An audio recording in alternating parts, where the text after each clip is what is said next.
Good morning students. मैं आपकी हिंदी की टीचर सुलेखा तिवारी आपको आज हिंदी व्याकरण पढ़ाऊंगी। इससे पढ़ाने से पहले मैं आप लोग से ये पूछना चाहूंगी, कैसे हैं आप लोग और घर में हैं, सुरक्षित हैं और एसएमएस गाइडलाइन का फॉलो करते हैं या नहीं। अगर नहीं करते तो प्लीज एसएमएस गाइडलाइन का फॉलो करते रहिए। Social distancing, sanitiser and mask, इसको आप हमेशा अपने जीवन में धारण करें, क्योंकि जो कोविड चल रहा है इसमें ये तीनों चीजें बहुत ही आवश्यक है। और जैसा कि मैंने आपको बताया कि आज हम आपको हिंदी व्याकरण में अभिकारी शब्द बताएंगे, जिसमें आपको सबसे पहला आता है समुच्चय बोधक वाक्य। अभिकारी शब्द आप लोगों ने जब व्याकरण पढ़ा, आपको शुरुआत में बताया होगा भाषा, वर्ण, शब्द विचार, व्याकरण। तो उन शब्द विचार में जब आपने पढ़ा होगा तो आपने पढ़ा था कि शब्द दो प्रकार के होते हैं, विकारी, अभिकारी, सार्थक या निरर्थक। यानी जिन शब्दों का अर्थ होता है, जो शब्द सार्थक होते हैं असार्थक अर्थ देते हैं, उन्हें सार्थक शब्द कहते हैं, और जो शब्दों का कोई अर्थ नहीं होता वो निरर्थक या अभिकारी शब्द कहलाते हैं। ये जो समुच्चय बोधक शब्द, विस्मयादि बोधक शब्द आदि हैं, ये अभिकारी शब्द के अंतर्गत आते हैं। इसलिए मैं आपको ये बताना चाह रही हूँ कि अभिकारी शब्दों में ये हमेशा ये लिंग, वचन या कारक किसी भी काल में परिवर्तित नहीं होते, ये यथावत रहते हैं। तो सबसे पहला जो आज हम आपको अभिकारी शब्द में पढ़ाएंगे वो है समुच्चय बोधक शब्द। समुच्चय बोधक शब्दों में बच्चों देखिए, आपके पास जो चित्र दिखाई दे रहा है उसमें लिखा हुआ है आम और केले मेज पर रखे हैं। राधा पढ़ रही है तथा रवि टेलीविज़न देख रहा है। मैं स्कूल नहीं जाऊंगा क्योंकि मैं बीमार हूँ। मैं घर से निकल रही थी किंतु वर्षा होने लगी। अब देखिए, बीच में रंगीन शब्द जो हैं और, तथा, क्योंकि, किंतु, ये सब समुच्चय बोधक हैं। अब इसको हम आपको समझाएं तो इस तरह से कि समुच्चय बोधक शब्द वो होते हैं जो क्रिया या संज्ञा की विशेषता न बताकर वाक्यांशों या शब्दों को जोड़ते हैं। ठीक, यहाँ देखिए, शब्द क्रिया या संज्ञा की विशेषता न बताते हुए वाक्यांशों को जोड़ते हैं, उन्हें हम समुच्चय बोधक कहते हैं।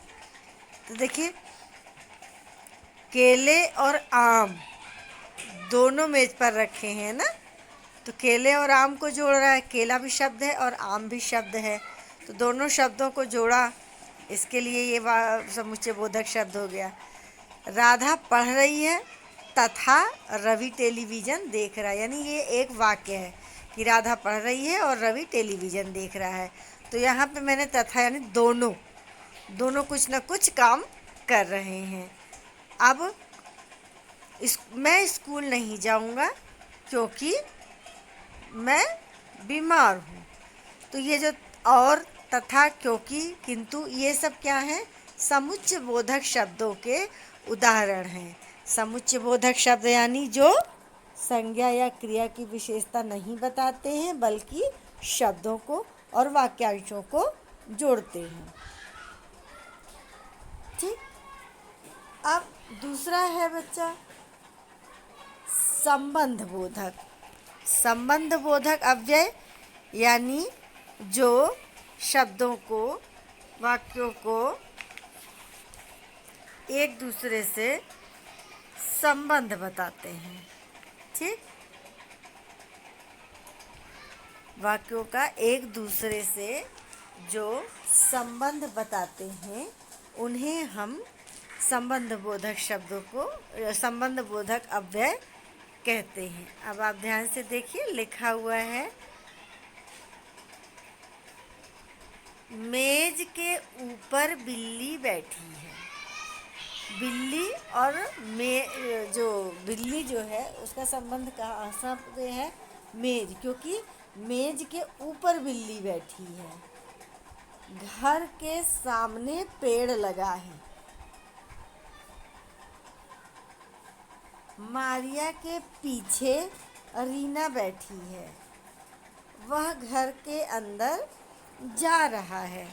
तो यहाँ पे संबंध क्या बताया जा रहा है? क्रिया का जो बिल्ली है वो कहाँ बैठी है? मेज के ऊपर।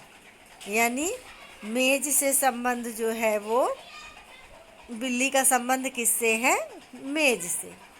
और घर के पेड़ कहाँ लगा है? घर के सामने।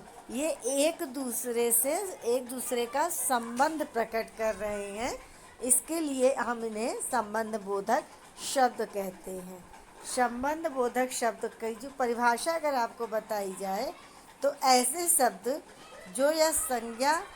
जो शब्द संज्ञा या सर्वनाम शब्दों के बाद लगकर उसका संबंध वाक्यों के को बताते हैं।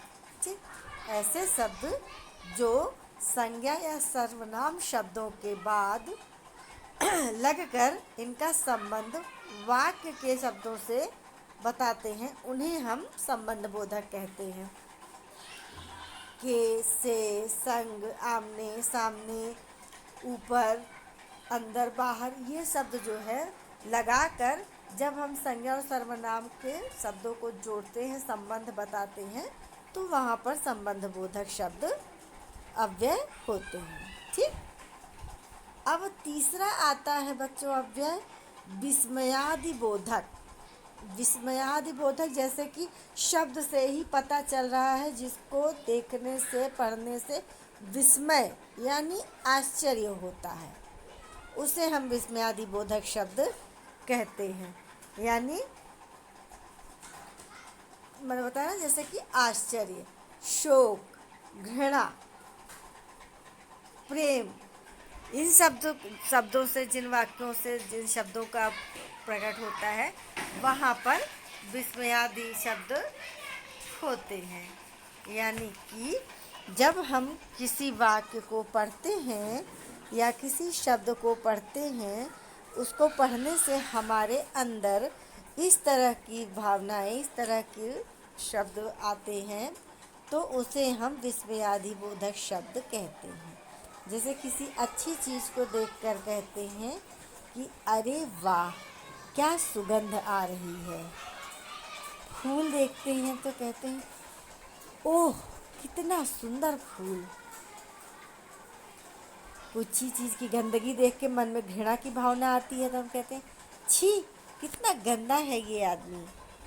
और किसी चीज़ को हम जब डर जाते हैं या किसी चीज़ को देख के हमें अचानक से कोई चीज़ हो जाती है, जैसे अचानक से आपके घर आपका कोई दोस्त आ जाता है तो अरे तुम यहाँ कैसे आ गए। या सांप देख लेते हैं, जैसे लड़का देखिए अरे बाप रे सांप, है ना। तो ये चीज़ें आपको विस्मयादि बोधक शब्द कहते हैं। या आपने कोई अच्छा काम किया है तो आपकी प्रशंसा में लोग कहते हैं शाबाश तुमने तो बहुत अच्छा काम किया। तो ये सारे शब्द विस्मयादि बोधक शब्दों में अव्यय में आते हैं। यानी विस्मयादि बोधक सब अव्यय कौन से होते हैं? जिन शब्दों को देखकर हमारे मन में हर्ष, शोक, करुणा या घृणा, प्रेम की भावना आती है, उसे हम विस्मयादि बोधक शब्द कहते हैं। ठीक,